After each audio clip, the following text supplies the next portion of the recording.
Bueno, buenas tardes a todos y todas. Eh, Estamos acá en el tercer encuentro del ciclo Charlas Interuniversitarias, Investigación en Ciencias Jurídicas y Económicas, organizado por la carrera de Abogacía con la colaboración de la carrera de Contador Público y otras instituciones y universidades que nos acompañan tanto de la Argentina como del exterior. Para una correcta organización, hemos silenciado los micrófonos y cualquier pregunta, duda o lo que fuera, vamos a usar el chat. Hoy tendremos el panel Proceso Judicial y Extrajudicial, Digitalización. Nos acompañan la profesora doctora Fernanda Sartor Meinero, lo dije bien, siempre digo Meinero, del Centro Universitario Faculdade da Serra Gaúcha, Caxias do Sul. ¿Lo dije bien? Sí, Perfecto. También nos acompaña el doctor Carlos Eduardo Ventura Pinedo, es de la Universidad Nacional de Trujillo, Trujillo, Perú, y nuestro querido profesor, el doctor Bechaquian, de la Casa, profesor de Derecho Procesal de la Universidad Maimónides. Para resumir un poco los currículums, para conocernos, la profesora Fernanda Sartón Meinero. Sí, perdón. La profesora Sartor Meinero es... Vamos a silenciar. Perdón, ahí está. La profesora Sartor Meinero es abogada de la Universidad Caxias do Sul, es máster en Derecho y Sociedad del Centro Universitario La Salle, especialista en Derecho Internacional Público y Privado por la Universidad Federal de Río Grande do Sul, actualmente es profesora del Centro Universitario Faculdade da Serra Gaúcha y es titular del estudio Meinero Sartor y Asociados en Brasil. Es decir, ejerce el ejercicio independiente de la profesión. Por otra parte, el profesor Eduardo Ventura Pinedo es abogado de la Universidad Nacional de Trujillo, maestro en investigación y docencia universitaria por la Universidad Católica de Trujillo, Benedicto XVI, máster en Derecho Civil y Comercial de la Universidad Nacional de Trujillo, doctorando en Derecho por la Universidad César Vallejo de Trujillo, Perú. Ha sido asesor legal del Arzobispado Metropolitano de Trujillo, de la Diócesis de Huánuco, Perú, de la Universidad Católica de Trujillo y miembro de la Comisión Jurídica Ampliada de la Conferencia Episcopal Peruana. Es socio fundador y gerente del estudio jurídico Ballena, Jara, Ventura y Asociados, y fue decano de la Facultad de Derecho y Ciencias Políticas de la Universidad Católica de Trujillo, Benedicto XVI del Perú. Actualmente es docente a tiempo completo de la Universidad Nacional de Trujillo, Perú. El doctor Sergio Bechaquian se desempeña en la justicia nacional en lo civil, es profesor de la casa, profesor en educación media y superior, y actualmente ejerce la docencia en la Universidad Maimónides, en la Cámara Inmobiliaria, y es el director del Departamento de Derecho Procesal de nuestra facultad. Antes que nada, le paso la palabra al doctor Ricardo Álvarez para que haga un saludo a todos los asistentes. Muchas gracias. Bueno, gracias Mateo, muy buenas tardes para todos, es un placer tenerlos acá. Sean muy bienvenidos la profesora Fernanda y el profesor Carlos. Es un gusto y un honor que nos acompañen esta tarde. Como siempre les digo, en estas jornadas que nosotros solemos organizar en forma presencial, siempre nos queda un gusto amargo cuando la empezamos, al no podernos ver cara a cara, pero cuando las terminamos quedamos contentos, porque algo hemos aprendido, algo hemos podido dialogar, algo hemos podido vernos también, como decíamos antes con el profesor Ventura, que hacía tiempo que no nos veíamos. Así que les agradezco a todos la presencia y sin más, esperando y deseando que tengamos buena conexión, le cedo la palabra al profesor Fusalva. Muchas gracias. Bueno, muchas gracias, doctor Álvarez. Le paso la palabra a la doctora Fernanda para que empiece su exposición. Muchas gracias a todos. Olá, eu gostaria primeiramente então, de agradecer o convite. Eu vou falar em português, todas as vezes que eu participei eu falei em espanhol, um espanhol muito ruim, mas falei. Vai ser a primeira vez que eu vou falar em português. Vou tentar falar bem, de forma espaçada e calma. Mas se vocês tiverem dúvidas, eu fico aqui acompanhando o bate-papo, né, o chat, para fazer uma tradução. Eu gostaria, então, de dizer que eu estou um pouco chateada que não podemos nos encontrar, principalmente porque era meu momento de visitar Buenos Aires, que eu gosto tanto. Mas, enfim, agora vocês estão aqui comigo em Caxias do Sul, então já digo que é uma cidade que fica na Serra Gaúcha, a 130 quilômetros de Porto Alegre. Não sei se os participantes que estão ouvindo vão lembrar da praia. Então, não tem praia aqui, mas a gente está a 2 horas do mar. Mas é bonito, caso vocês queiram visitar. Então, vocês estão agora aqui comigo nessa cidade. Eu quero cumprimentar os meus colegas, então, de mesa hoje. Cumprimentar, então, o Matheus pelo convite. Sempre uma honra estar aqui. E todos que estão aqui participando, ouvindo, ou simplesmente estão logados assistindo outra coisa. Mas tudo bem. Para nós que estamos agora nessa nova versão, nessa nova modalidade de aula virtual, estamos um pouco já habituados a termos aí uns fantasminhas, né? Apenas pessoas logadas. Mas, enfim, espero que vocês possam absorver ou entender alguma coisa do que eu vir aqui explicar. A ideia da minha fala seria conversar com vocês, explanar sobre a mediação no Brasil. Além de eu ser professora e ser advogada, eu sou mediadora judicial certificada pelo Tribunal de Justiça do Rio Grande do Sul e sou atuante. Aqui no Brasil, a primeira informação que eu já vou dar para vocês é que sim, um mediador judicial pode ser advogado. Sei que em outras legislações de outros países isso não seria possível, tá? Então, eu vou falar desde um ponto de vista muito prático de quem atua com a mediação e dá aula sobre formas e soluções de conflito. Eu sou professora da disciplina também de arbitragem e também de negociação. Aliás, negociação é o que, de fato, eu realmente adoro, né, trabalhar. Bom, vou trazer alguns números do Brasil para vocês, certo? Nós temos hoje 77 milhões de processos judiciais em trânsito, tramitando, são 77 milhões. O Brasil gasta por ano aproximadamente 1,6% do seu PIB, né? Produto Interno Bruto, seja, é um valor considerável. Para que vocês saibam de qual é a cifra que nós estamos falando aqui, são mais de 100 bilhões, né, de reais gastos anualmente pelo Brasil para manter o seu poder judiciário em funcionamento. Esse número que eu falei para vocês corresponderia mais ou menos se cada habitante do Brasil gastasse, né, um valor anual de quase R$400.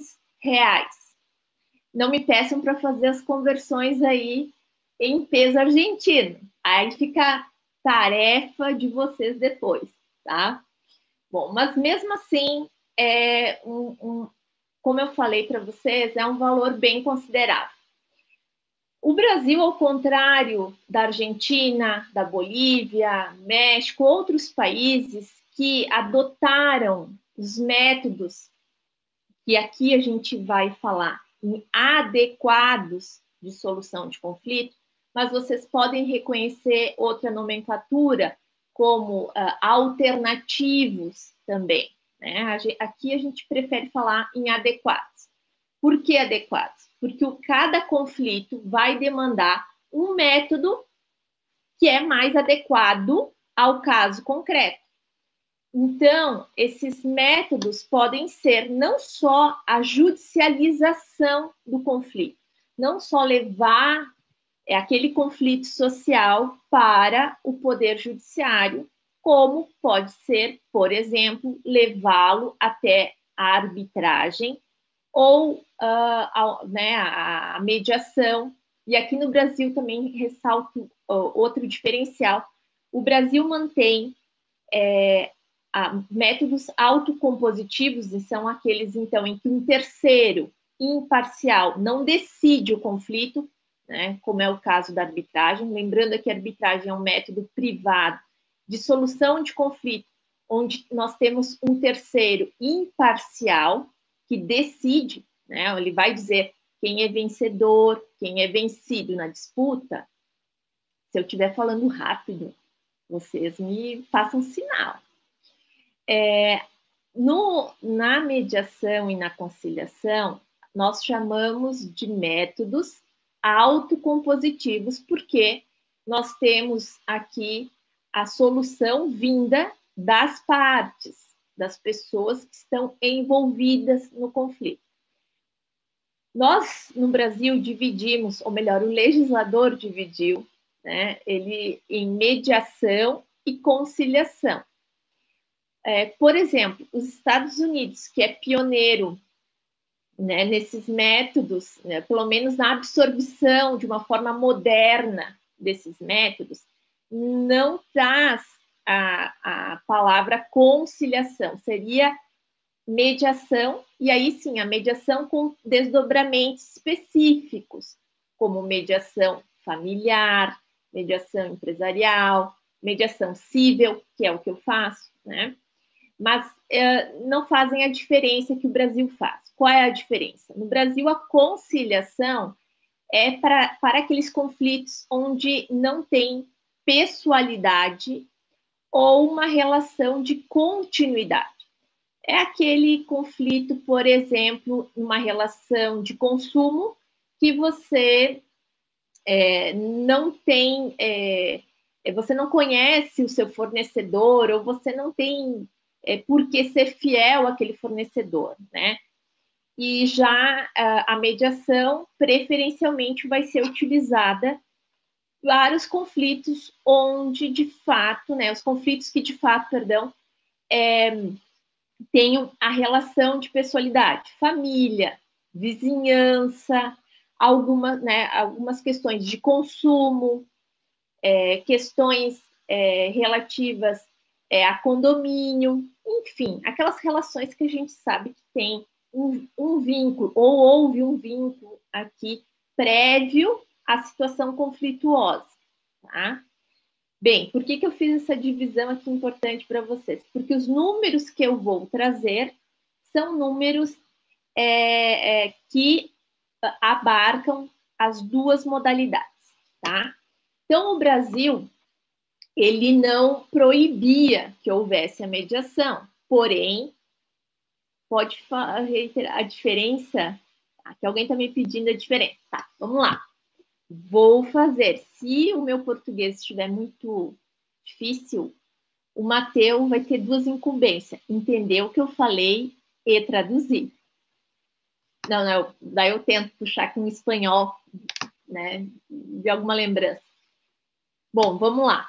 O Brasil faz a diferenciação no seguinte sentido. Por que eu estou colocando o Brasil? Porque muitos países não têm essa diferença, tá? Então, aqueles conflitos que você não conhece a outra parte ou passou a conhecer no momento em que se deu o conflito, exemplo, um acidente de trânsito, né? Então, você não conhecia a pessoa que você se envolveu, né? Então, nesse sinistro, você não conhecia, mas você tem um conflito, né? Eventualmente, uma reparação de danos aí, né? Então, quem vai ter que pagar o carro de quem? Questões patrimoniais, vamos supor. Esse é um conflito que você vai resolver e cada um vai ir para um lado, né? Não tem... Vocês não tinham uma história anterior. Agora, para aqueles conflitos em que, por exemplo, um inventário, um divórcio, relações de família, imagine que você pode estar se divorciando, né?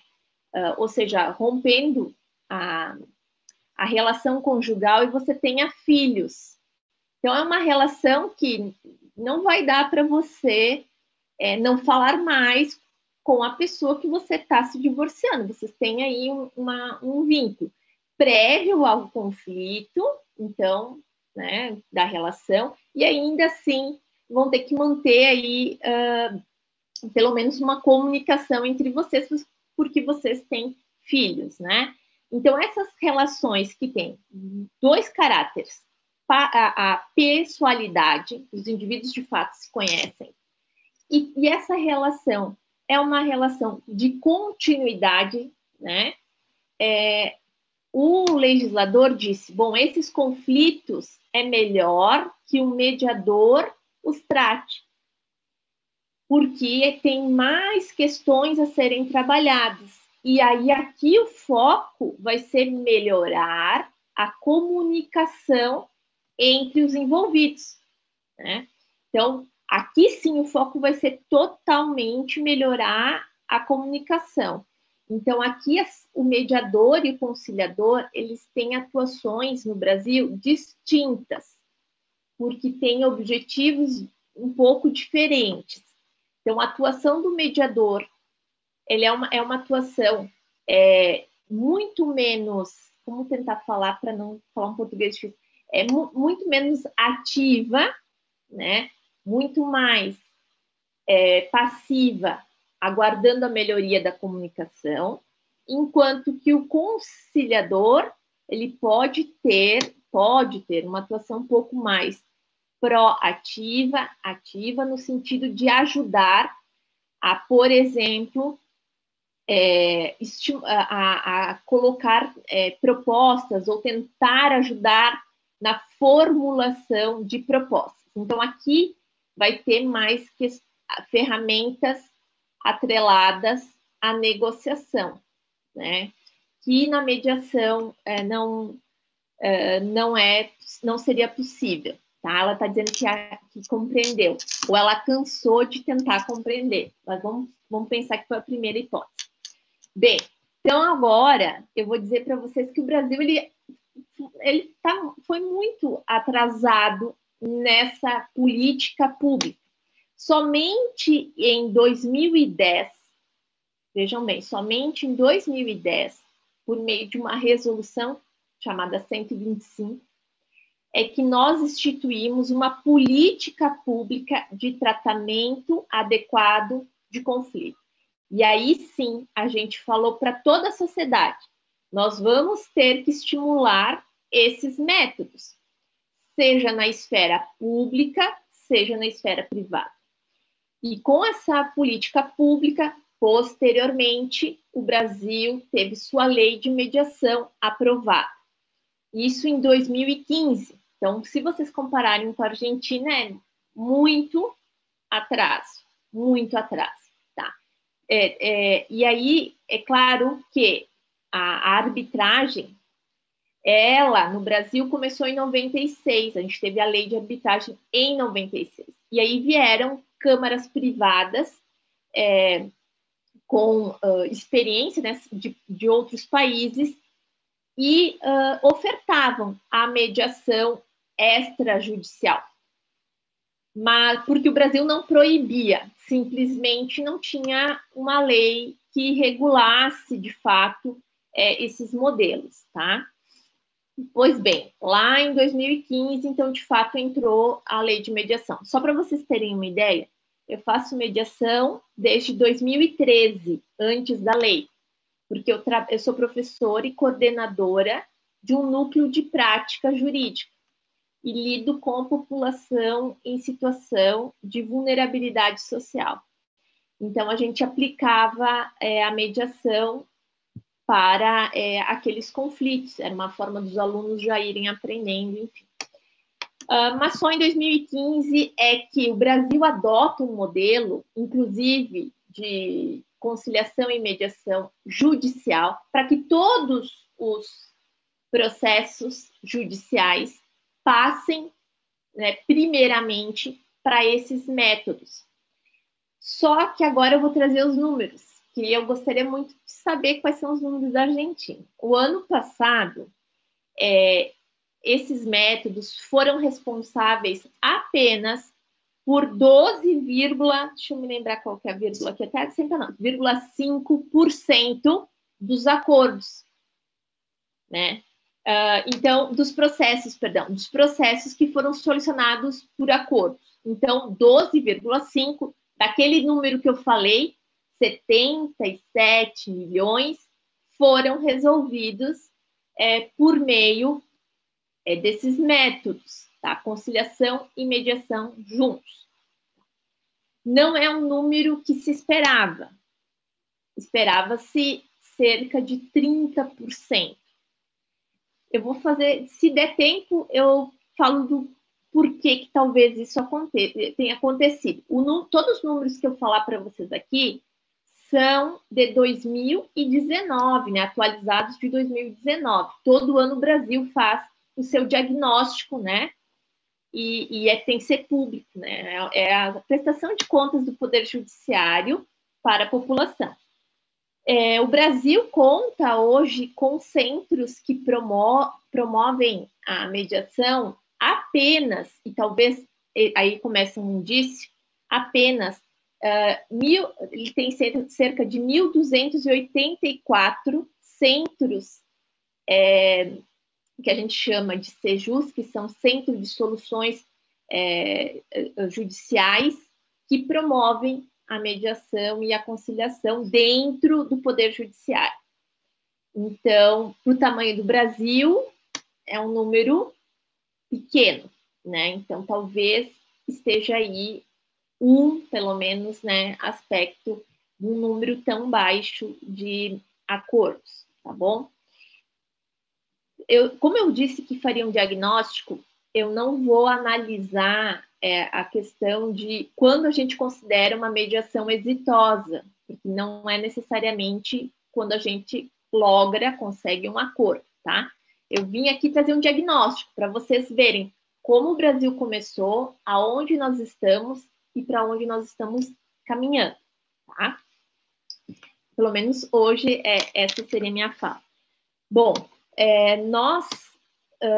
o Brasil hoje, então, ele tem a mediação judicial e a mediação extrajudicial.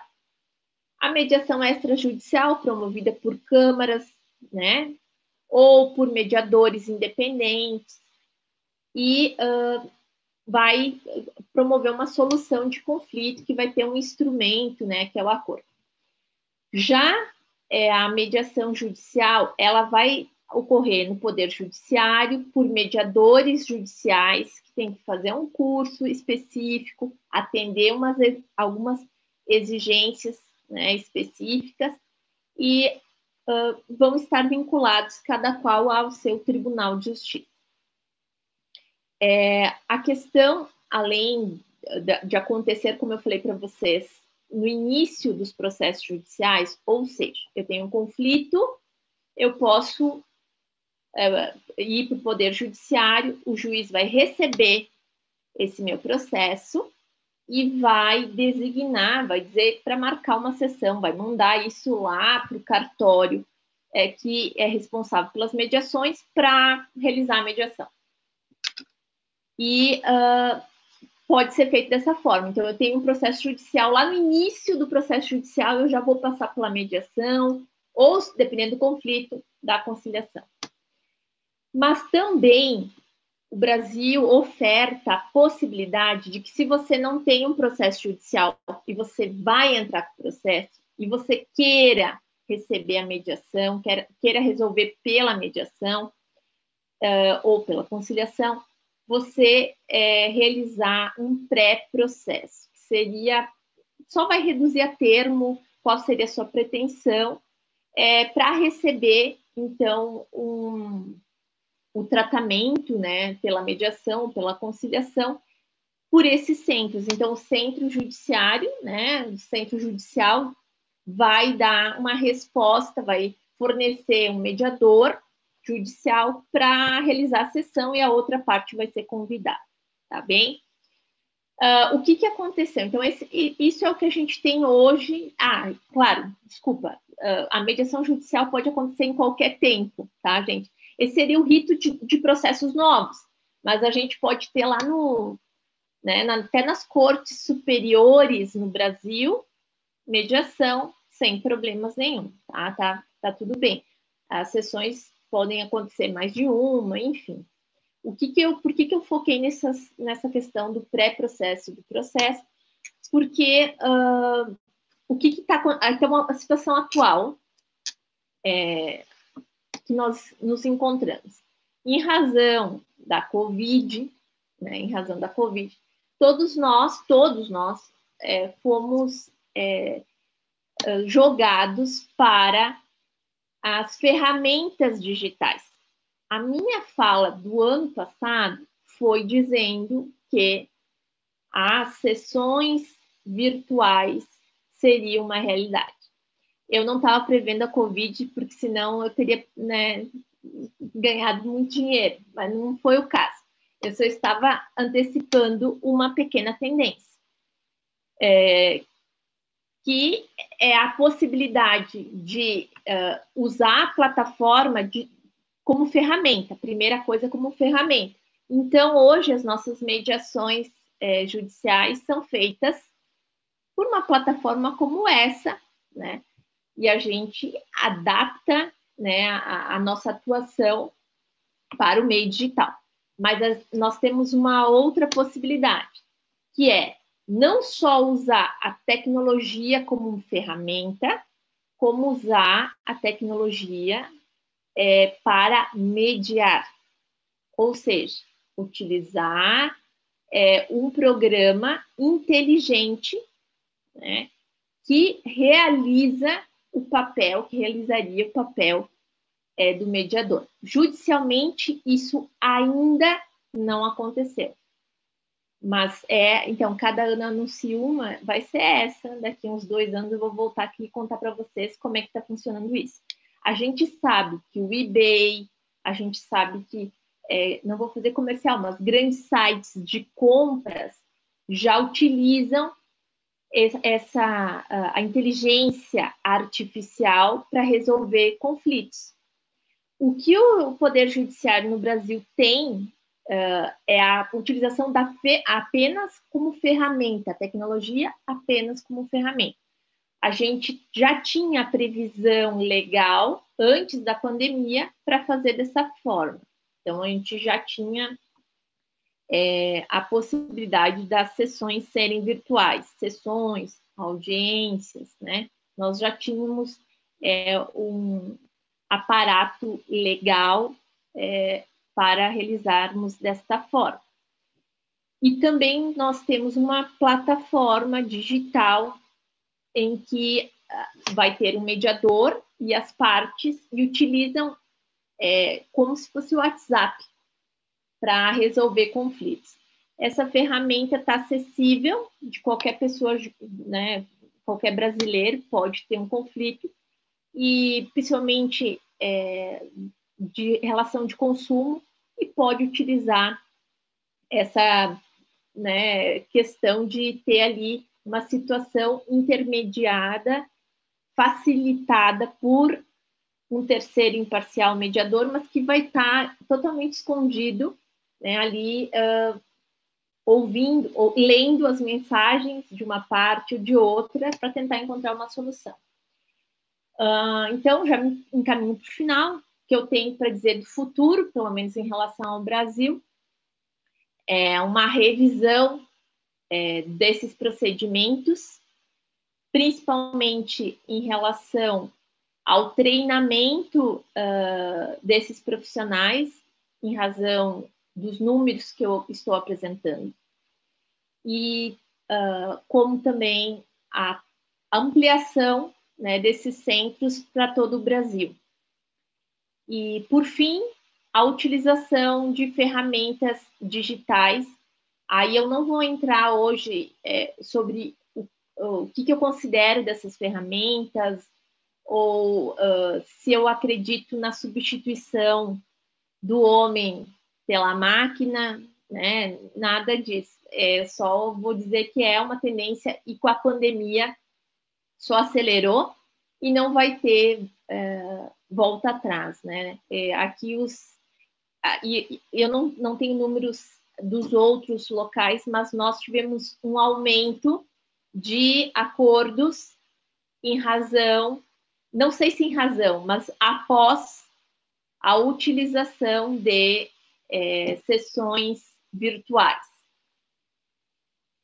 O porquê disso, talvez, em um outro momento eu venha falar, mas, enfim, tivemos um aumento considerável de acordos em razão depois pós-pandemia. E eu termino aqui minha fala, provavelmente eu não falei tudo que deveria, mas é que eu falo muito, não tenho a menor noção se vocês estão entendendo, porque hoje eu falei em português, mas se tiverem dúvidas, por favor, falem, y muito obrigada. Muchas gracias, profesora Fernanda.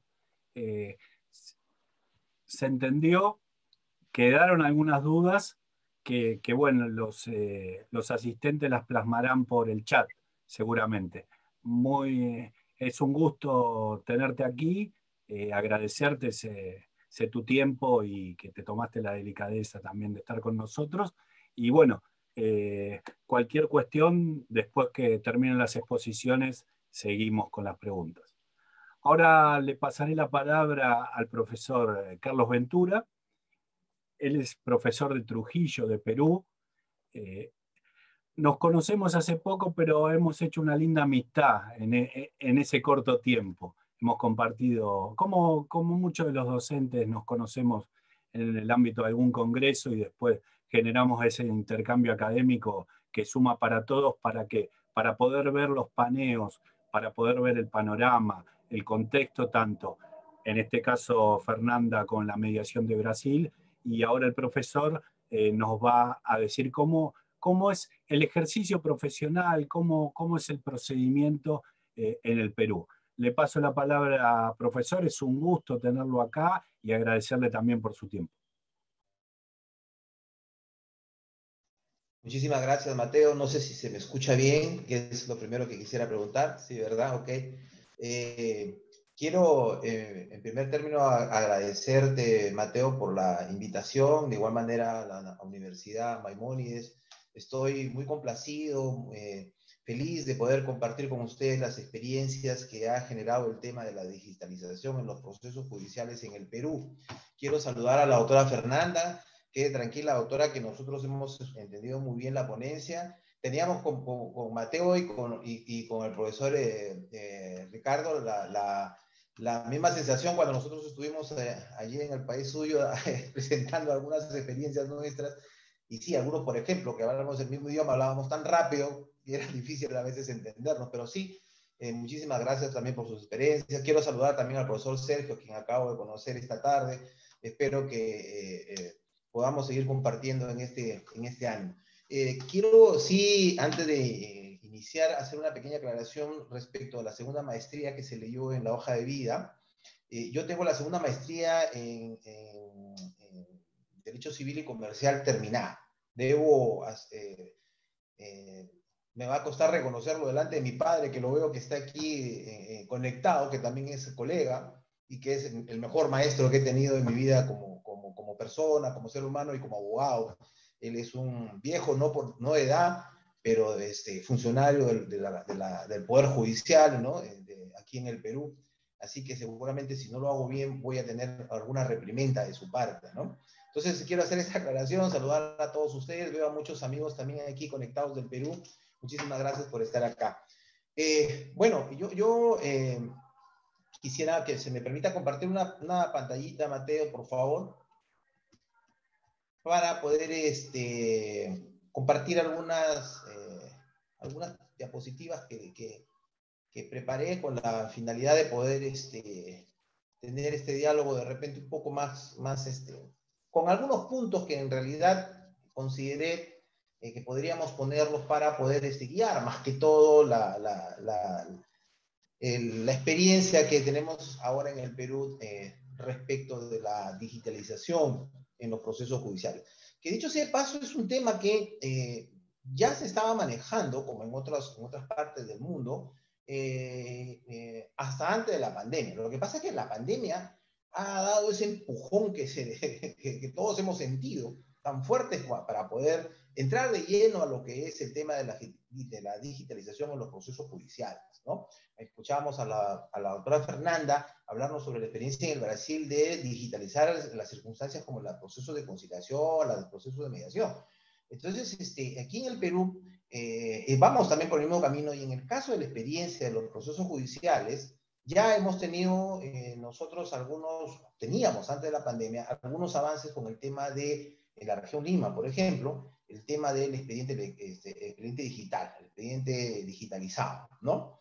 Pero sí, estas circunstancias que ocurren en el mundo efectivamente ha generado que este contexto de emergencia sanitaria nos ponga a repensar sobre cómo hemos estado llevando las cosas, no solamente como personas de manera unitaria, sino como sociedad. Y como sociedad hemos terminado replanteando absolutamente todos los aspectos, ¿no? Incluso la forma de interrelacionarse. Yo veo, por ejemplo, a nuestro amigo que dice terapia intensiva, que está con la mascarilla, y eso es pues fruto de la necesaria interrelación que tenemos que tener ahora, ¿no? Dicho sea de paso, yo tengo también aquí la mía, ¿no? En el momento de salir seguramente a la calle voy a tener que ponerla, y forma parte ya de uno, y uno se siente extraño cuando está en la calle y no tiene la mascarilla, ¿no? Y leyendo yo algunas cosas sobre Maimónides, encontraba que efectivamente ahora este pensamiento de él genera una situación de mayor actualidad, ¿no? Porque esta convivencia pacífica entre los que no tenemos las mismas ideas o creencias, y esta necesidad de posibilitar que culturas diversas puedan convivir respetuoso y pacíficamente, que no es otra cosa más que tenernos entre nosotros respeto, cobra mayor importancia ahora en estas épocas de pandemia. Definitivamente que sí. En mi país estamos viviendo circunstancias bastante difíciles ahora, en personas que no están de acuerdo con situaciones de orden política, pero sí, tendríamos que recordar el ideal de Maimónides para poder tener ese punto de tolerancia que es necesario para tener una vida en sociedad, ¿no?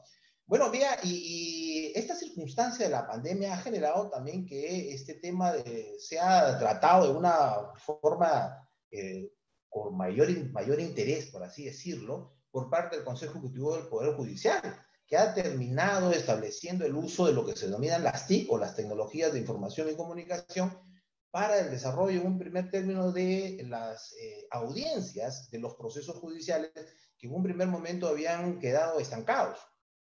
Y siendo que ya el Poder Judicial tenía un retraso a partir de la recargada carga judicial o la gran carga judicial que tienen los juzgados, entonces con esto de la pandemia se había generado pues un estancamiento total, y era lógicamente necesario en este cambio que nos ha forzado a tener la pandemia, ver de qué manera salimos adelante. Entonces ya hubiera en el Perú algunas experiencias en el caso de orden de los procesos penales, por ejemplo, en los cuales se realizaban audiencias utilizando estas TICs para los casos de, por ejemplo, personas que eran procesadas por casos muy difíciles y a los cuales no se les podía trasladar por los penales en los que estaban, pues estaban muy alejados de los órganos jurisdiccionales físicos, ¿no? Entonces se utilizaban, pues, estas plataformas que ya las teníamos, pero que no las estábamos utilizando de manera conveniente, ¿no? Pero vean, ya que esas circunstancias ya se ha venido presentando, la pregunta en realidad que se hace en el Perú es, ¿debemos dejarlas cuando esta pandemia, Dios quiera, lo más pronto posible termine? ¿Vamos a volver otra vez al tema del papelito y al tema de la ejecución presencial y al roce físico entendido de la mejor manera? ¿O es que en verdad necesitamos seguir explotando y de la mejor forma estas TIC para que nosotros podamos viabilizar y gestionar mejor el despacho judicial. Y ahí viene la pregunta, ¿no? ¿El uso de la virtualidad en el desarrollo de los procesos judiciales es compatible o es contrario con las normas y los principios vigentes en el Perú de orden procesal? Esa es una pregunta que ahora muchos se están planteando y es la que vamos a tener que responder en adelante. Porque de que la virtualidad, la digitalización funciona bien llevada, ha quedado claro que sí funciona. Que solamente el Estado va a tener que hacer algunas inversiones para el tema de la seguridad jurídica, por ejemplo, para el tema de las firmas, ¿verdad? Para la acreditación de las partes en un proceso, pero de que funcione, funciona. Entonces la pregunta es, ¿vamos a tener que regresar después del levantamiento de la pandemia a estas circunstancias anteriores? Y esa es la pregunta que nosotros nos hacemos. Algunos de nosotros que hemos estado y tenemos la experiencia diaria de los procesos, decimos parece que no. Y es más, sería conveniente no regresar a lo otro, porque esta circunstancia nos da la posibilidad de avanzar un poco más. Sin embargo, la pregunta que no me la hago yo solamente, sino las personas aquí, los estudiosos del derecho en el Perú, es sobre si las normas que tiene el Código Procesal Civil del Perú son suficientes o por el contrario, no resultaría compatible el tema de la virtualidad. Entonces, pasa por analizar este principio continente del que hablamos todos en los derechos fundamentales de la persona, que es el debido proceso, ¿no? El debido proceso que en realidad pasa por una protección a la persona, ¿verdad? Y también a las garantías procesales. La Constitución Política del Perú establece en el artículo 139, en su artículo 139, ¿no? En el inciso tercero, que como un principio de la administración de justicia, vea la observancia del debido proceso, pero no solo la observancia del debido proceso como tal, sino además de ello la tutela jurisdiccional. La tutela jurisdiccional. Y ya el Tribunal Constitucional ha generado algunos conceptos o alguna forma de conceptualizar o definir aquello que se entiende por este derecho continente, que es el debido proceso, ¿no? Y ya en el año 2005 el Tribunal Constitucional, en una de las sentencias que hemos podido encontrar, decía que este derecho comprende a su vez diversos derechos fundamentales en el orden procesal. Y claro, el debido proceso pues implica otros derechos como por ejemplo el derecho mismo de acción, el derecho de contradicción, el derecho de probar, el derecho de generar la prueba, el derecho de una sentencia debidamente motivada y un montón de circunstancias que justamente generan la segunda parte de la protección, que es las garantías procesales, ¿cierto? Por tanto, allí es donde se le conoce pues justamente como este derecho continente, Y la preocupación es, este derecho, el debido proceso, se ve vulnerado a partir de la utilización de las TIC o a la utilización de la digitalización en los procesos judiciales, y es lo que vamos a verificar. Si es que efectivamente algunos de estos principios que están contenidos dentro del principio general, continente, el debido proceso, son vulnerados o utilizados a partir de la digitalización. Muy bien. Hemos dicho, por ejemplo, que este debido proceso es un principio universal, que responde a cumplir todo tipo de norma y regla jurídica, de acuerdo a lo que nos decía en un artículo la autora Valareso, es una procesalista aquí en el Perú, que funciona como una suerte de parámetro que indica las actuaciones judiciales que son correctas o aquellas que no son correctas. Y estos pues contienen estos principios, digamos, que están contenidos en el debido proceso, que es el principio de mediación, que es el que más preocupa a los procesalistas en el Perú. El concepto también de publicidad, el de economía procesal, el de difuso de oficio, la socialización, entre otros que están contenidos en el título preliminar del Código Procesal Civil y como derechos fundamentales en el artículo 139 de la Constitución Política del 93, ¿no? Y este principio de mediación es el que más preocupa a todos para verificar si efectivamente se genera o no. Y no solamente queda pues una sola pregunta al respecto, ¿no? Sobre si es que es compatible o no, sino que esta virtualidad, la digitalización del proceso, tal cual lo estamos viviendo en este momento, violenta el principio del debido proceso, violenta el principio de mediación, violenta el principio de publicidad, violenta el derecho de tutela jurisdiccional efectiva que tenemos nosotros. Es más, vulnera, por ejemplo, el artículo 203 de este Código Procesal peruano, que dice, por ejemplo, que la audiencia tiene que desarrollarse necesariamente en el local del juzgado, ¿verdad? Y al no hacerlo en el local del juzgado, sino hacerlo de forma virtual, se estaría violentando una norma de orden público, como son las normas del orden procesal. Y esas son las grandes interrogantes que se presentan y que algunas voces en el Perú ya están respondiendo. El famoso principio de inmediación es este principio que permite pues al juez entrar en un contacto directo con las partes del proceso, con los medios de prueba del proceso, con el expediente mismo, para conocer de primera mano todo aquello que está contenido en el proceso, las posiciones de las partes. Este principio de inmediación permite que el juez en ese contacto personal, si se quiere decir de alguna manera, pueda encontrar alguna duda en la posición de las partes y pueda preguntárselas de manera directa, ¿no? Ese principio de mediación está contenido en el artículo 5º del título preliminar del Código Procesal peruano y dice pues que efectivamente las audiencias y las actuaciones de medios probatorios deben realizarse ante el juez. Y esa realización es indelegable, es una facultad indelegable del juez bajo sanción de nulidad, ¿no? Bajo sanción de nulidad. Claro que habrán algunas que pueden ser manejadas de manera excepcional, como por ejemplo la notificación vía exhorto, ¿no? Es un acto procesal que el juez podría delegar en otro de igual clase. Entonces, la preocupación es si el juez necesita conocer la causa, conocer a las partes, hasta en algún momento hacer un papel digamos, de un conocimiento hasta psicológico, si se quiere decir, porque las personas tenemos determinadas conductas, determinadas formas de expresarnos, determinadas formas de sentarse, por ejemplo, que es una forma de comunicación, y eso le permite al juez, a partir de tener un contacto, conocer la forma o lo que están sintiendo las partes en el momento de la exposición de sus pretensiones. Y lógicamente también permite la posibilidad del contradictorio, de que la persona que resiste una acción pueda también rechazarla o contradecirla en las mismas condiciones en las que lo hace el accionar, ¿no? Entonces, este es uno de los principales principios que se preguntan. ¿Se está vulnerando el principio de mediación? Y la respuesta que hemos podido encontrar es que no se vulnera el principio de mediación. ¿Por qué? Porque digamos, las TICs, la tecnología permite y garantiza una comunicación inmediata del juez con las partes. Los que hemos sido ya, digamos, partícipes en vía Zoom o vía Meet, ¿no? En audiencias, podemos ver que la comunicación es ciertamente fluida, como por ejemplo la comunicación que estamos teniendo en este momento, ¿no?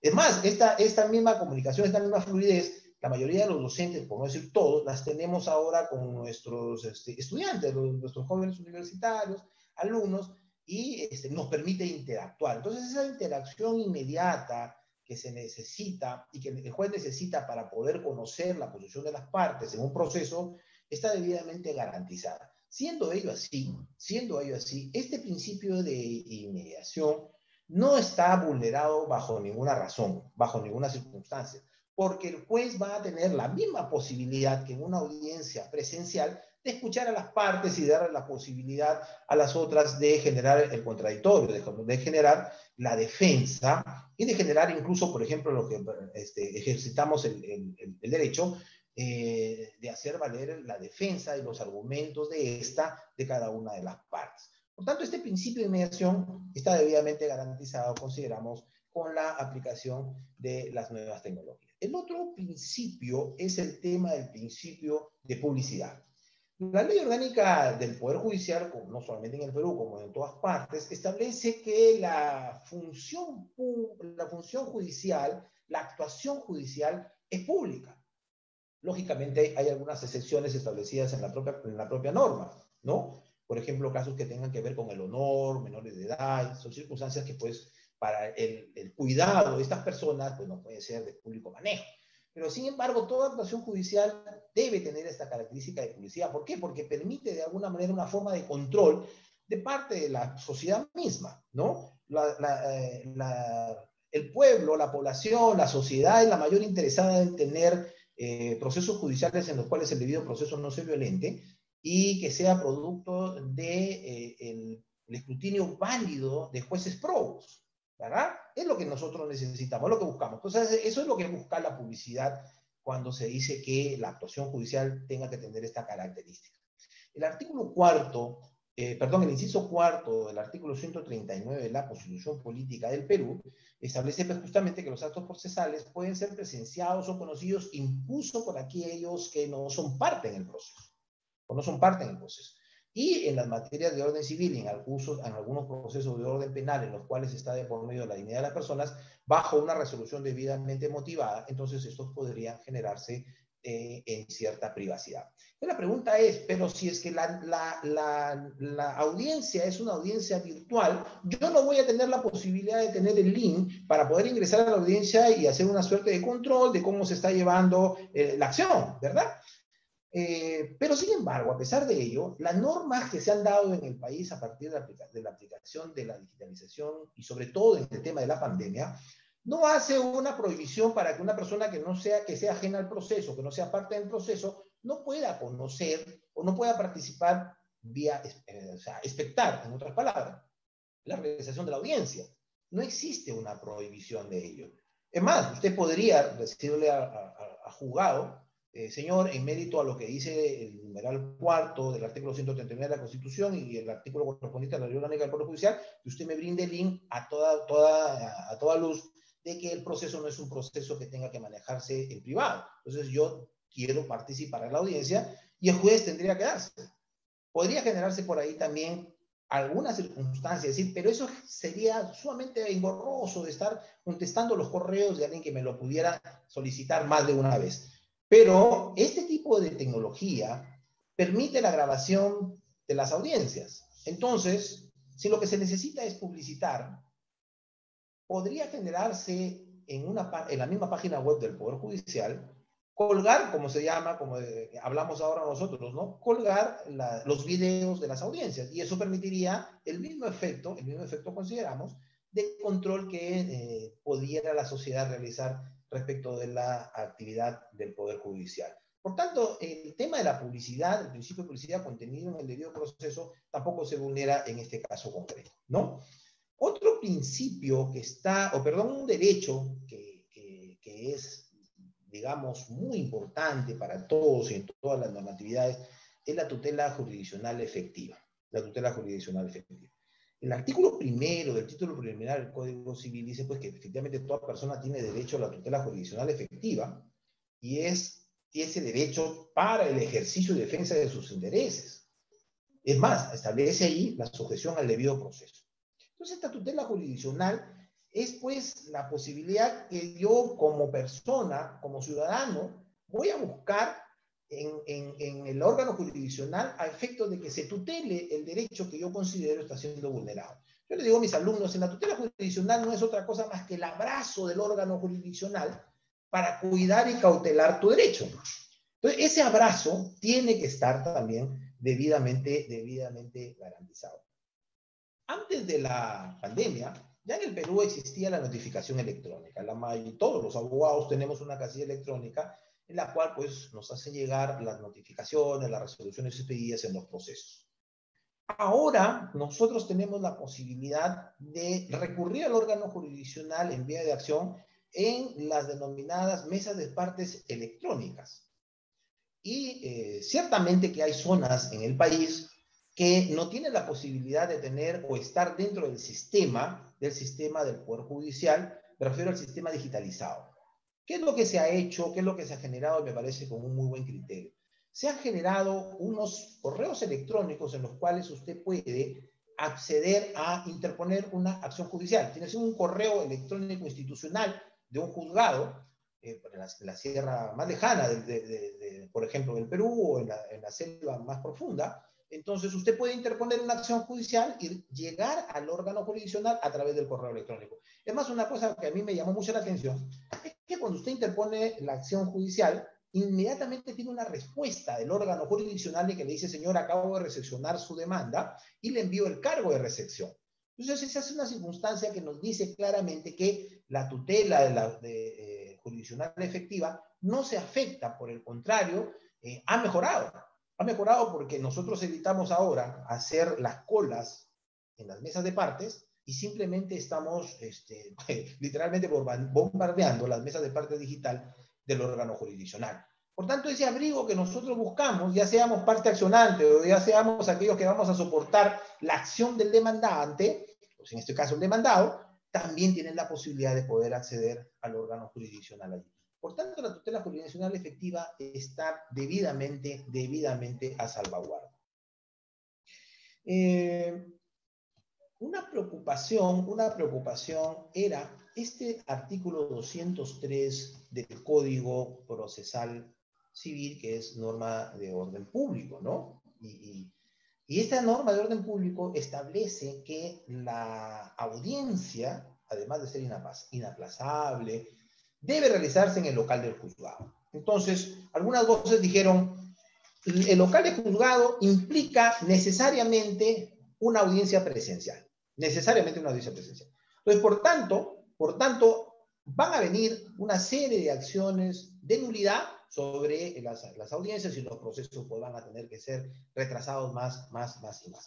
Pero nótese que el artículo 203 del Código Procesal Peruano, Código Procesal Civil Peruano, no genera la no realización de una audiencia, o no castiga, o no establece la nulidad de esta acta cuando no se realiza en el local del juzgado. Dicho sea de paso, cuando hay una inspección judicial, usted no puede hacer la inspección judicial pues, en el local del juzgado, sería ilógico, ¿no? Si tiene que hacer una inspección judicial en un inmueble para establecer, por ejemplo, un proceso de desalojo, la posesión que tiene el demandado, pues, tiene que trasladar, ¿sí?, al local, al inmueble en materia de litis, ¿no?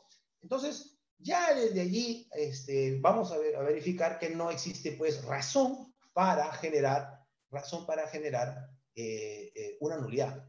Mucho más si es que lo que se busca es que lograr el efecto querido en el proceso. Entonces, si la utilización de estos medios logra el efecto querido por el proceso, para después generar el fin del proceso mismo, que es dilucidar una incertidumbre jurídica o establecer la primacía de algún derecho, entonces definitivamente que será válido. No nos olvidemos que hay un principio famoso, que es el iura nobis curia, ¿verdad? Que no solamente está referido a que el juez tenga que aplicar la norma aunque no haya sido invocada, sino que a que todas las puertas están verdaderamente abiertas al juez, lógicamente basados en normas, porque no implica que el juez pueda hacer lo que quiera, para buscar el fin último del proceso.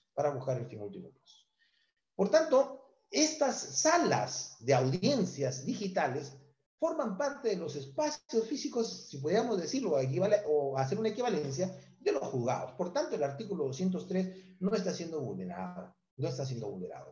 Por el contrario, lo que se está generando es aquellas circunstancias que muchos códigos en el mundo ya lo tienen, digamos, incluido, que son los famosos principios de inserción digital, ¿no? Porque es que la era es esta es la era.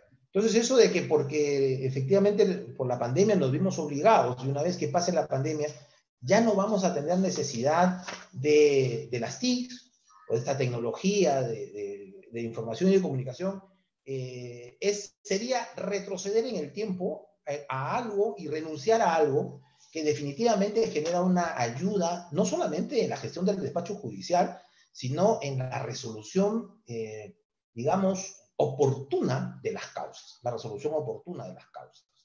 Creo que ha llegado el momento de que todos y cada uno de nosotros que no, en algún momento, y me incluyo, no hacíamos un manejo de la digitalización, llega el momento en que vamos a tener que hacerlo para poder estar acorde con la nueva época y la tendencia que estamos viviendo. Yo no sé, Mateo, si hay alguna pregunta, encantado quedo a ustedes. Muchísimas gracias. Estoy muy agradecido por la invitación una vez más. Muchas gracias, profesor. Sí, las preguntas se agotan vía chat, así que si alguien quiere consultar algo o preguntar, lo hace por el chat. Mateo. Ahí Martín Serrano levantó la mano, lo vamos a hacer posterior a que terminen las intervenciones de los profesores. Agradecerle, profesor, un orgullo y un lujo tenerlo acá. Y bueno, vamos a pasarle la palabra al profesor de nuestra casa, nuestro querido Sergio, para que, bueno, haga un paralelismo entre lo que planteó la profesora Fernanda, entre lo que plantea el profesor Carlos, mostrando cómo impactó, cómo fue acá este proceso de tanto más judicial de la pandemia. Bueno, gracias Mateo. En primer lugar, agradezco a la Universidad Maimónides, al director de la carrera, el doctor Álvarez. Bueno, Mateo, obviamente, también has organizado estas reuniones. Un gusto enorme verlos así en la distancia. Hoy estamos a 12 de noviembre y con muchos colegas profesores, exalumnos actualmente colegas, alumnos actuales que hemos cruzado este año a través del Zoom, pero en algunos casos es la primera que los veo, así que es muy emocionante para mí, aunque sea por este medio electrónico, tomar contacto, cuando antes era algo periódico, presencial, por semana, por mes, en el caso del departamento de procesal. Pero bueno, un gusto enorme, un placer compartir esta actividad y darles un cordial abrazo, aunque sea de esta forma virtual, a la que estamos acostumbrados este año en forma violenta. ¿Sí? Bien, da la casualidad, creo que esto no estuvo así pensado, que los colegas Carlos Ventura y Fernanda Sartor ejercen la actividad en forma liberal. Yo, en este caso, vengo a ser el representante del Poder Judicial, así que estoy del otro lado del mostrador, como se dice habitualmente, pero esto no implica un confronte, una pelea, sino al contrario. Estamos trabajando en conjunto de un lado y del otro para que, en definitiva, se cumpla el paradigma máximo del Estado de Derecho, que es el servicio de justicia, ¿no? la posibilidad de solucionar en forma pacífica los conflictos. Así que de este rol jurisdiccional voy a encarar esta charla amena, viendo cómo desde antes de esta circunstancia que nos toca vivir, excepcional, insólita, y al igual como decía recién el colega Carlos Ventura, también antes de la pandemia había ya, se estaba instalando en forma paulatina, progresiva, la idea de trabajar en forma electrónica, ¿sí? Así que, con el permiso de ustedes, yo voy a compartir aquí un material, un segundo. Ustedes dirán si se ve bien. Ahí está.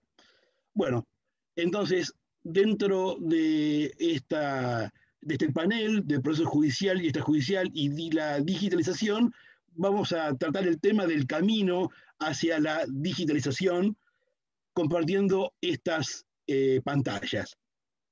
Esta primera se refiere al pasado, presente y futuro, que aparece todo mezclado, ¿sí? ¿Por qué? Por el proceso no penal, o sea, para no llamar civil, comercial, laboral, el no penal es por escrito desde siempre, actualmente y también casi a futuro, ¿sí? Únicamente, si había alguna actividad oral, se volcaba en actas. Esas actas reflejaban por escrito lo que había ocurrido, por ejemplo, en una audiencia. Ahí van a encontrar una mención, viajero del pasado.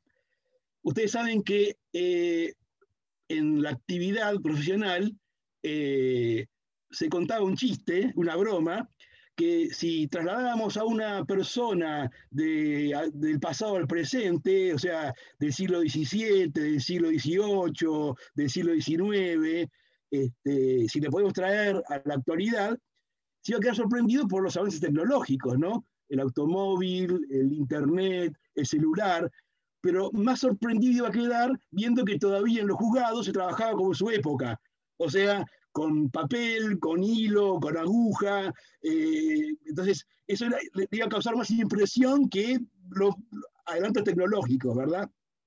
Pero bueno, en lo que refiere a nuestro país, desde la época colonial hasta nuestros días, en la época colonial la función judicial era muy difusa, estaba a cargo de alcaldes, regidores, mismo el virrey tenía funciones judiciales, de justicia mayor, y la única parte verbal era una especie de segunda instancia, que era la Real Audiencia, donde había relatores que le contaban a los oidores, que eran los jueces, los pormenores del caso para que el oidor resolviera.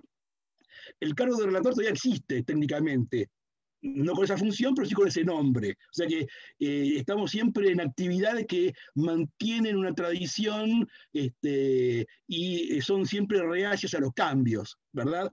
Bueno, esto obviamente ya en la etapa institucional, con la Constitución de 1853-1860, se instala la Corte en 1863, y a partir de la conformación del Estado argentino con las normas constitucionales, empiezan a generarse normas que hacen al funcionamiento del Poder Judicial.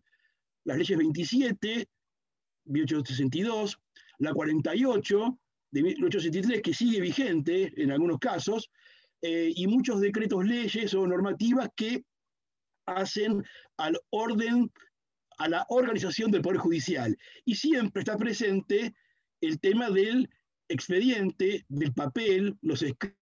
Esto hace que este aspecto haya sido independientemente del cambio de tiempos y de mentalidades y demás, se ha mantenido, a punto tal que el Código Procesal Civil y Comercial actualmente vigente data del año 1968, tuvo una modificación muy importante en 1981 y algunas reformas bastante inorgánicas, pero lo más actual, la palabra más actual que trae el Código Procesal es la carta documento, o sea, no hace referencia a nada electrónico, ¿sí? Por eso hay un bloque de artículos donde hace referencia a que los actos procesales se deben expresar en idioma nacional, que hace referencia a anotaciones manuscritas en el expediente, la redacción de los escritos, la necesidad de acompañar copia de los escritos por cada parte, o sea que se iban abultando, el expediente se iba abultando de papeles, el expediente se podía prestar, o sea, se podía retirar de la sede del juzgado, y se podía perder, se podía reconstruir, se podía perder, entre comillas, alguien se lo llevaba en forma distraída, o sea que eso generaba más lentitud todavía, ¿sí? Y el reglamento, una curiosidad, el reglamento para la justicia nacional, que es una acordada de la Corte Suprema del año 1952, el artículo 53 impone el uso de la tinta negra, ¿sí? Pero no porque tuvieran algún tipo de preferencia por el color y blanco y negro, blanco papel, negra la tinta. La tinta negra tiene un componente ferroso, entonces en caso de humedad, ya sea por el paso del tiempo o porque se le volcó el mate o el café en forma distraída a alguno, la tinta negra se oxida y permanece lo escrito a pesar de la humedad. Así que fíjese hasta qué punto ese detalle, ¿no? Pero bueno, estamos ya en el siglo XXI, hubo hasta hace poco tiempo un proyecto llamado Justicia 2020 que implicaba muchas modificaciones a nivel judicial, y una de esas modificaciones se traduce o se concretó en un proyecto de Código Procesal Civil y Comercial que actualmente tiene estado parlamentario, obviamente que no se trató, se presentó a fines del año pasado, a fines de 2019, incluso con el gobierno anterior, hubo un acto de presentación formal y se presentó como gran novedad este código que sigue en proyecto, todavía no ha sido tratado, donde aparece en forma reiterada la palabra electrónica, ya sea para escritos, la firma, los documentos, las comunicaciones, dictámenes, notificaciones y hasta las subastas. Siempre aparece la palabra electrónica, que parece ser el nuevo latiguillo que está de moda, pero bueno, ya vamos a ver cuáles son esas consecuencias, ¿verdad? ¿Qué pasaba con el papel? ¿Sí? El papel genera algún tipo de complicación, aunque puede ser que sea práctico en algunos casos, ¿sí? Ya vamos a ver por qué, pero bueno, generaba problemas de acumulación de papel. Los juzgados generalmente estaban atiborrados de expedientes porque el archivo, o sea, trasladar el expediente a otra dependencia que acumulaba todos los expedientes de cada fuero, era un trámite bastante engorroso, lento. Entonces, por ahí, en vez de mandar el expediente al archivo, quedaba en el juzgado paralizado, o sea, sin actividad. Pero bueno, eso se fue, era acumular expedientes. Cada expediente podía tener varios cuerpos, o sea, cada expediente, una vez que pasa las 200 fojas, se forma un cuerpo aparte. Cada expediente, cuando suma cuerpos, se arma un legajo, o sea, un paquete con el expediente que corresponde a las mismas partes. Y bueno, se iba generando realmente un problema de espacio, con problemas edilicios, con el peso del papel provocaba rajaduras en las paredes, hubo mudanzas de edificios que estaban pensados para ser tribunales. O sea, eso trajo como consecuencia que se dictara una norma que organizara el tema del archivo, el tema de la forma de archivar, los plazos, cómo se consultaban los expedientes archivados y la destrucción de expedientes cuando no eran de interés vinculado con sucesiones, con derechos reales, con derechos de familia. Esos se conservan de por vida, ¿sí? Pero cuestiones de menor entidad, accidentes de tránsito, desalojos, eso pasado un tiempo se podía destruir. Así todo, la capacidad de destrucción no impedía la acumulación continua de papel, ¿sí? Y a eso hay que sumarle, con el paso del tiempo, el aumento de la litigiosidad. Aparecían temas nuevos, ¿sí? En el siglo XIX no había problemas de propiedad horizontal, ni de accidentes de tránsito.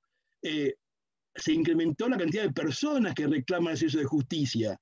También se incrementa la capacidad de los juzgados para formar planteles que den respuesta más o menos rápida a los requerimientos de las personas.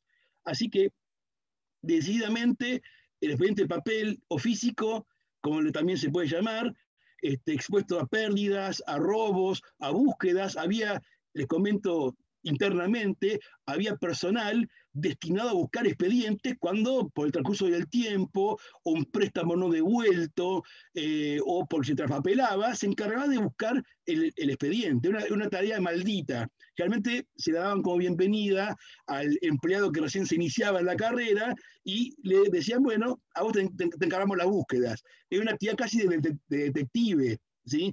Así que, en caso de no poder encontrarlo, el Código Procesal establece un método de reconstrucción y bueno, esto agrega lentitud y a la natural lentitud de un trámite por escrito, con el tema de los plazos y de las copias y las notificaciones papel. Bueno, estas circunstancias de pérdida, robo, agravaban la cuestión, ¿verdad?, del trámite judicial. Pero bueno, en mi recorrido temporal de 35 años, ¿sí?, en el Poder Judicial, he visto resoluciones manuscritas, ¿sí?, en el soporte de papel, la costura de expedientes con hilo y aguja, el uso de la máquina de escribir, la común o la eléctrica, ya todo un avance. Había un sistema donde se trabajaba con una computadora, interconexión, ni internet, y luego se está gestionando el tema del expediente electrónico con la posibilidad de filmar audiencias, ¿sí?, y tendiendo siempre al expediente digital, ¿sí?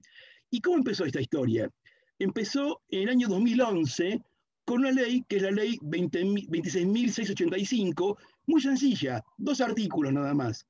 El primer artículo, el Congreso autoriza el uso de expedientes, documentos, firmas, comunicaciones, domicilios electrónicos y firmas digitales en todos los procesos. O sea, es el puntapié inicial. Y encarga a la Corte Suprema de Justicia, que es la cabeza del Poder Judicial, y al Consejo de la Magistratura, que es un órgano que también integra el Poder Judicial, que tiene otras funciones, un consejo que fue creado a partir de la última reforma constitucional de 1994, que tiene funciones más administrativas, de selección de magistrados, de actuaciones disciplinarias. Bueno, le encarga a estos dos órganos que de manera conjunta reglamenten el uso y su gradual implementación.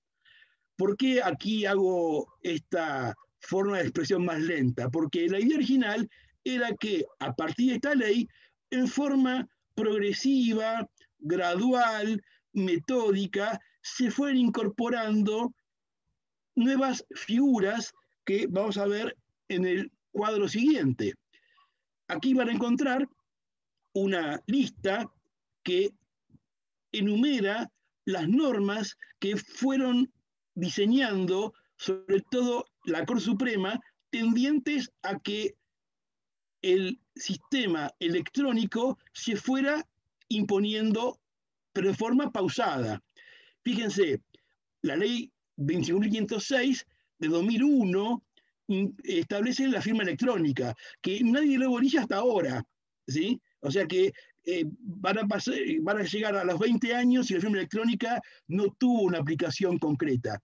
Pero más que al contenido de cada acordada o resolución, quiero que se fijen en el detalle de los años, 2011, 2012, 2013, o sea que año tras año se fueron incorporando algunas novedades en forma, por ejemplo, se reglamenta el sistema de notificación electrónica, el domicilio electrónico, el libro de asistencia electrónica, o sea que es como que de a poquito se fue incorporando la idea, y en un principio era algo optativo, era algo voluntario, pero fíjense que hay una acordada al final, la 3/15, que establecía, por ejemplo, que la notificación electrónica era obligatoria y tuvo que sufrir varias postergaciones porque había resistencia de los abogados para poder aplicar esto, porque parecía bastante complejo,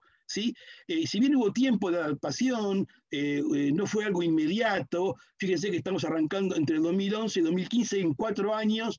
La idea era ir practicando y mantener un doble estándar, o sea, usar la parte material, física, pero sin descuidar la parte electrónica. Pero bueno, llevó bastante tiempo, por eso la humanidad propone, ¿sí? Pero la naturaleza dispone, ¿sí? Porque fíjense, en el cuadro anterior, vuelvo, ¿sí?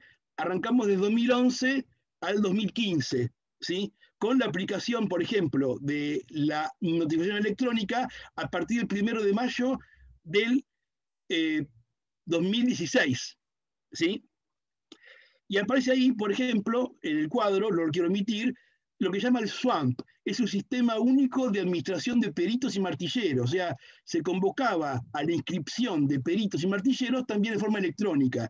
La idea es que no vaya la gente, no porque tuviéramos resistencia a que la gente vaya, sino para descomprimir el uso de edificios, de ascensores, el uso del papel, una idea más o menos orgánica, ¿sí? Pero bueno, como dice el cuadro siguiente, la naturaleza dispone, porque fíjense, de marzo a julio de este año, la Corte emitió de la acordada 4 a la 31, ¿sí? En pocos meses, lo que en otra época llevaba años, ¿sí? Entonces, generalmente esas acordadas, yo las llamo pandémicas acordadas porque están, digamos, emitidas por la Corte en este periodo excepcional, y detallé algunos elementos a tener en cuenta. O sea, no, realmente las acordadas estaban en consonancia con los decretos, los DNU del Poder Ejecutivo, donde se instaló la cuarentena y se iba ampliando en forma periódica, pero acá hay un doble juego. ¿Por qué? Porque por un lado se establecieron medidas tendientes a no interrumpir la actividad judicial en esta época. Por eso habilita las presentaciones digitales, la firma electrónica, la promoción de una demanda o la queja, un recurso de queja en forma electrónica, ¿sí? Y una serie de protocolos convocando a funcionarios y empleados, y disponiendo medidas de prevención, higiene y seguridad, ¿sí? Para formular consultas y para la terminación de procesos durante la feria judicial extraordinaria que motivó el COVID-19. Pero, ¿por qué digo doble estándar? Porque por un lado eran medidas tendientes a suplir o paliar, mejor dicho, la emergencia. Pero por otro lado, estas normas, como bien decía el colega Carlos Ventura, están para quedarse, porque una vez que se levanta la feria judicial extraordinaria, en julio, la acordada 31 establece la aplicación plena de los protocolos. O sea, a pesar de la pandemia, a pesar de del COVID-19, la actividad se normaliza, entre comillas, pero usando estos protocolos, que en vez de ser de emergencia, pasan a ser la nueva normalidad. ¿En qué consiste? El protocolo de atención judicial, para el Poder Judicial, se aplica a los protocolos anteriores. O sea, hay una acordada que dice, mire, lo que aplicamos en emergencia se aplica ahora que no estamos tan en emergencia. Y es una situación anormal, pero necesitamos seguir trabajando. Entonces, lo que antes era optativo, lo que antes era dual, ahora es netamente electrónico. No se acepta en escrito papel, no se acepta, vamos a ver en el cuadro siguiente el tema de las audiencias, vamos a ver el tema de algunos mecanismos novedosos que se instalan de ahora para siempre. Porque así como está la resistencia a lo novedoso, una vez que uno le toma el gustito, está la resistencia a volver atrás, ¿verdad? Todo avance implica dejar de lado lo que antes se defendía en forma férrea, en forma indubitable, a rajatabla. Después, cuando uno se va acostumbrando, dice, bueno, pero lo anterior ya mucho no me sirve, ¿sí? Entonces, lo que faltaba era la decisión del Poder Judicial de otorgarle a estas presentaciones digitales, electrónicas, el valor de declaración jurada, o sea, que tengan plena autenticidad, que sean autosuficientes, que no requieran de un chequeo en papel o de una reconfirmación.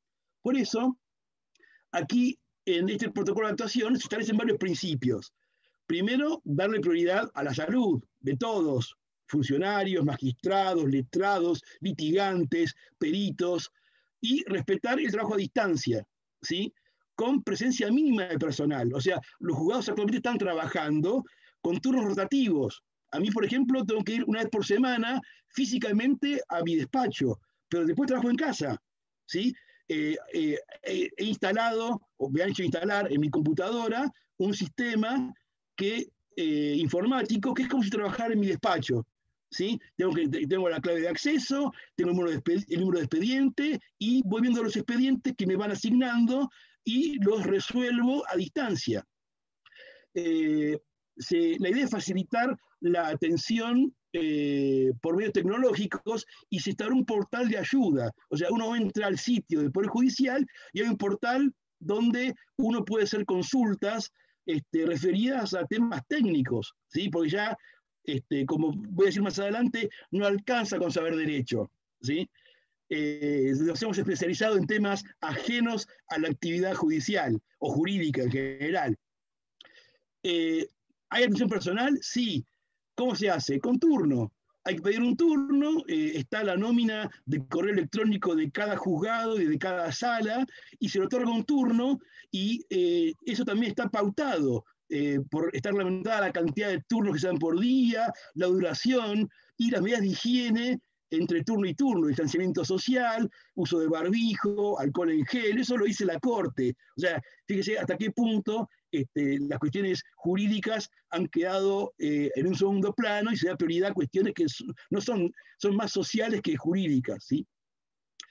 También la posibilidad de tomar audiencias presenciales se ha agotado prácticamente y se puede tomar en forma semipresencial, o sea, gente que vaya al juzgado y otra gente que participe a distancia, o directamente usando sistemas electrónicos, como estamos ahora compartiendo esta charla, en esta misma medida, ¿verdad? Y la instalación plena de un sistema informático de gestión judicial, llamado la jerga LEC 100, que ya venía de antes, pero que ahora ha tomado un protagonismo total, ¿sí? Porque ya no hay posibilidad de incorporar el escrito primero en papel y luego subirlo al sistema LEC100.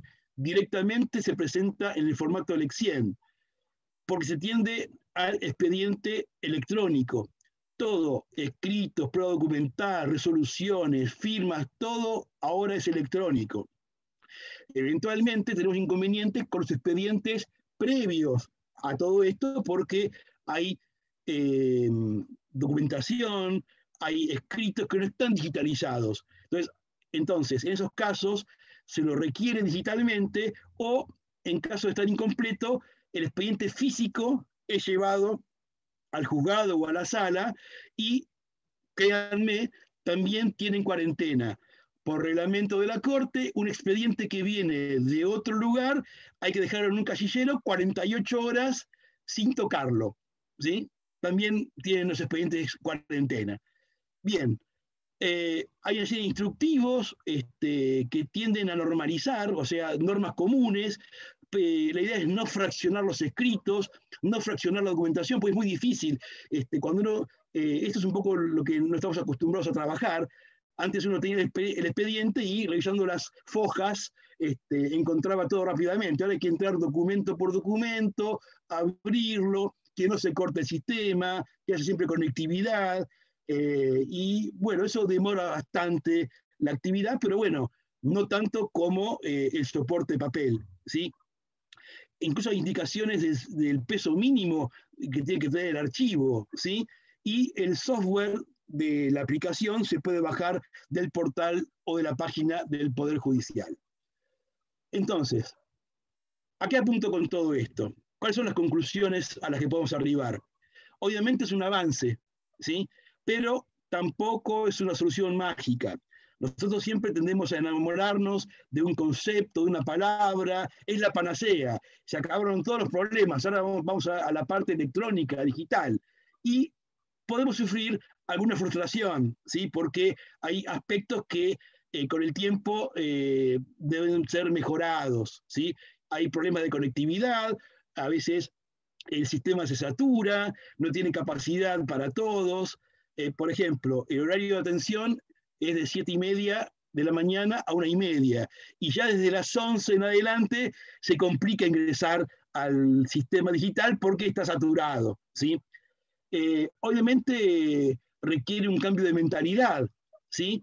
Siempre hay resistencia al cambio, uno siempre está en la zona de confort, es todo más cómodo, pero bueno, la realidad se impone y requiere un cambio de estructura, un cambio de razonamiento, y lamentablemente esta idea original de planificación, de gradualismo, se vio bruscamente alterada por el COVID-19 y sus consecuencias. Entonces ahora de prepo tuvimos sobre la marcha, sin adaptación, sin ninguna tarea de formación, ¿sí? Que veníamos recibiendo de forma periódica, cursos, capacitaciones. Ahora fue de prepo, tienen que hacer esto, y no había chance de error, ¿sí? Porque uno dice, bueno, por ejemplo, otras actividades me equivoco y lo rectifico. Aquí hay plazos, hay peticiones que se hacen ante el Poder Judicial que no se pueden echar atrás.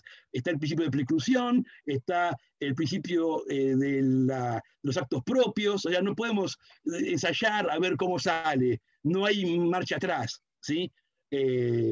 Como hay un viejo dicho que dice que quienes cocinan disfrazan los errores con salsas, los arquitectos disfrazan con flores, pero en el Poder Judicial no hay posibilidad de ninguna rectificación que trate de modificar algo que es cumplido. Si un plazo se venció, no hay forma de volver para atrás. Como decía antes, ya no alcanza con saber derecho, ¿sí? Hay que ser especialista también en cuestiones informáticas. Nos ha pasado aquí también con las clases Zoom. Realmente ni yo me reconozco usando estos aparatos y estas funciones que hasta hace pocos meses pertenecían a alguna novela de Julio Verne, ¿sí? Pero bueno, esto abrió la puerta a nuevas generaciones y también cerró la puerta a muchos abogados que mayores de edad, que en cierta forma fueron empujados de la actividad porque no había alternativa. Antes, hasta hace pocos años, podían hacer un doble juego de la parte física o papel y la parte digital, delegarla en alguien, pero ahora es todo digital o electrónico, así que ser un poco mortificados por ahí en el uso de estas metodologías o estas técnicas, ¿sí? Se ha modificado la forma de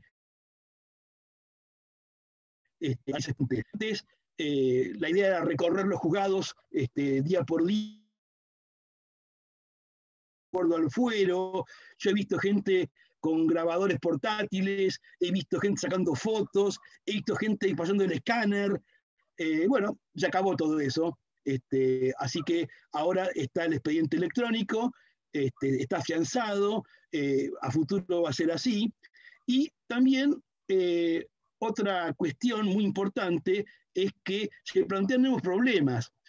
Recién la colega Fernanda hacía referencia al WhatsApp. Bueno, he visto pedidos al juez para que autorice una notificación por WhatsApp y plantearse nulidades al respecto. No está previsto. ¿Cómo va a ser por WhatsApp? Y la seguridad jurídica y la tutela, la que hacía referencia recién el doctor Ventura. ¿Cómo esto se...? Bueno, hay que ser creativos, hay que ser flexibles. Dos elementos que son contrarios generalmente a lo judicial, que es más lento, más engorroso, más conservador. Entonces, realmente se han conmovido las bases teóricas, pero creo que respondiendo a estos principios que también hacía referencia Carlos Ventura, en el sentido de la tutela efectiva, el derecho de defensa en juicio, el debido proceso, en algunos casos se reafirman, ¿sí? O sea que no hay que cerrarse, aparte no queda otra, a estas nuevas experiencias. Y en lo que respecta a temas ajenos, bueno, hay cosas que nos escapan. La conectividad no depende de nadie, depende de que haya buen wifi, depende de un buen servicio, depende de los aparatos que tengamos, ¿sí? Hay computadoras que no resisten por ahí la capacidad y hay que adquirir nuevos programas o nuevos software o nuevos mecanismos que ahora por ahí es complicado conseguirlos, pero bueno, requiere toda una adaptación que antes no se contemplaba, y sobre todo destaco la necesidad de personal especializado. O sea, los juzgados, aparte de la gente que trabaja en el juzgado en forma jurídica o administrativa, requiere de personal especializado en temas informáticos o empleados que estén permanentemente viendo si se reciben escritos, comunicaciones electrónicas que tienen que ser despachadas o activadas en el día, porque esta idea de digital también lleva la idea de la rapidez, y a veces es un contrasentido que en algunos casos examinar un expediente en papel sea más rápido que haberlo de forma digital. Pero bueno, son esas paradojas del destino que con el tiempo se tendrán que ir solucionando. O sea que acá no hubo prueba y error, hubo acción prácticamente de movida, si bien venía antes de la pandemia en forma progresiva, reglamentada, pausada, ahora cayó todo de golpe y bueno, ahí estamos todos en el mismo lodo, diría Discépolo, avanzando en la mejor forma posible el camino hacia el expediente digital. Así que con esto termina la exposición. Les agradezco mucho la presencia y la paciencia de ustedes y estoy muy agradecido. Muchísimas gracias. Muchas gracias, doctor. Siempre es un lujo escucharlo. La verdad, los tres expositores han sido muy claros. Hay palabras de agradecimiento, de felicitaciones a los tres. La realidad es que vamos a dejar abierto el tema de las preguntas en vía remota. ¿Por qué? Por la cuestión del tiempo, que ya estamos casi sobre la hora. Quería pasarle la palabra al doctor Álvarez, no sé si está por ahí, para que dé un saludo final y después a los expositores y vamos a cerrar la jornada. Gracias, Mateo. Sí, yo me voy a permitir, con vuestro permiso, hacer, como dicen en Colombia, de relator. y que ahora nos venimos a enterar, de acuerdo a Sergio, de dónde viene el término, ¿no? Me parece que las tres exposiciones, además de tener una claridad meridiana y de transmitir sapiencia académica, están apuntadas en el mismo sentido. Porque la profesora Fernanda creo que tuvo la importancia de destacar el tema de la mediación y de la conciliación, porque la forma en que nos formamos muchas veces, valga la redundancia, como abogados, de alguna manera nos hacía ser profesionales litigantes, hasta hace muy poco, ¿no? Es decir, que no veíamos al conflicto como lo que es, un conflicto que hay que solucionar, y no necesariamente tocándole las puertas a los tribunales, ¿no? Entonces, la importancia de la conciliación y de la mediación en la experiencia de un país como Brasil es fundamental para tener en cuenta en esta etapa justamente de crisis de todos los principios jurídicos, tal como vinimos escuchando. Por otro lado, me parece que el profesor Ventura hizo claramente un análisis de los principales problemas que trae aparejado esta nueva época, ¿no? Y cuando digo principales problemas son objeciones serias a las que hizo referencia el profesor. Porque, en definitiva, un proceso judicial tiene que garantizar todos esos principios, so pena de cambiar de sistema, ¿no? Y más allá de estar de acuerdo con la consideración del profesor Ventura, me parece que es algo que tenemos que tener siempre presente, ¿no? En esto que cambia, si se están alterando cuestiones básicas o si no se están alterando, ¿no? Si forman parte de otro proceso. Y para finalizar, el doctor Benchajian remitió a la consideración histórica, y esto me parece que nos hace abrir mucho los ojos, ¿no? Porque es cierto, dentro de nuestra materia sabemos que no somos muy proclives a la innovación, ¿no? Yo siempre digo que actualmente enseñamos, vamos a hacer una aclaración, hasta hace muy poquito, hasta marzo, se enseñaba derecho como en la época de Justiniano, ¿no? Y creo que nosotros ahora estamos asistiendo a un cambio fundamental, a un cambio importante. Y debo decir también que nosotros los abogados, desde el Colegio Público de Abogados, al menos en Capital Federal, hemos muchísimas veces pedido a la Corte que no simplemente tal sistema, que no simplemente la firma porque todavía no sé qué, que no simplemente, ¿no?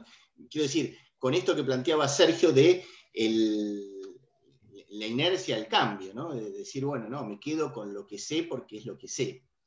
Y sin embargo, el cambio es permanente y, como decía un amigo, no estamos buscando épocas para mudarnos, ¿no? Nos tocó esta época.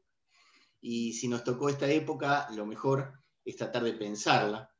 Creo que, como lo hicieron nuestros excelentes expositores hoy, para entenderla y para poder ver la posibilidad de adaptarnos a ella.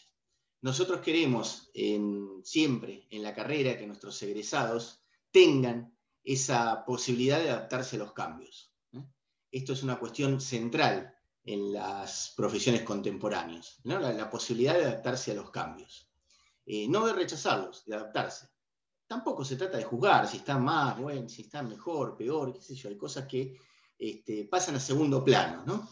Lo importante es hoy un profesional, me parece que en la línea que plantearon Fernanda, Carlos y Sergio, un profesional centrado en la resolución de conflictos, centrado en que se respeten los principios fundamentales constitucionalmente amparados y centrado en la posibilidad de ingresar al cambio exitosamente. Bueno, muchísimas gracias a todos los expositores, muchísimas gracias a los asistentes y fundamentalmente al doctor Mateo Fusalva, que es el inspirador, organizador, director, etcétera, etcétera, de estos encuentros. Muchas gracias, Mateo.